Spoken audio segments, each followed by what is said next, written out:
कोई लड्डू चढ़ावेगा, कोई पेड़ा चढ़ावेगा, लेकिन कोई ऐसा ना भगत हो कि जो बिना फूल माला प्रसादी के भी खाली हाथ फैला गए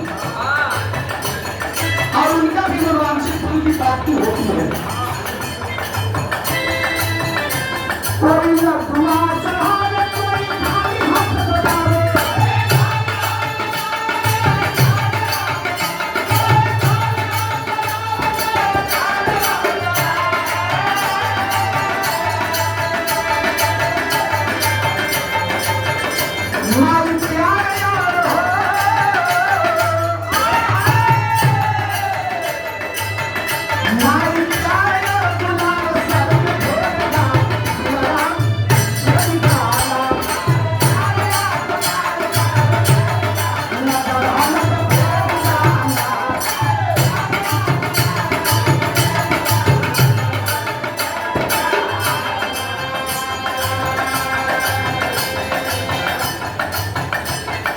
विश्वास है राखी दिल में विश्वास,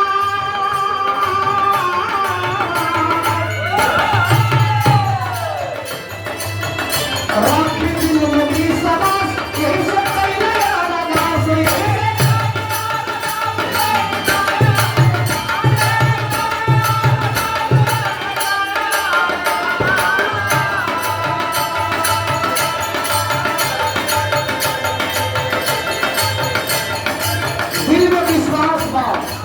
हम लोग मंदिर में जाते हैं, पत्थर के सपना पूजा करते हैं, विश्वास रखते हैं। दिल में विश्वास, हमारे यही अरदास,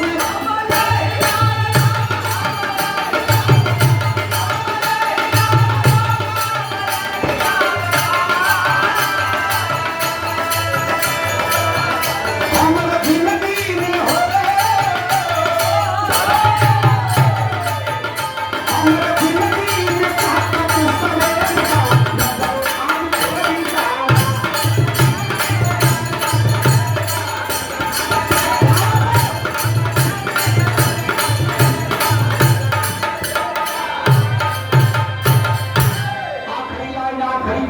कहना है क्या?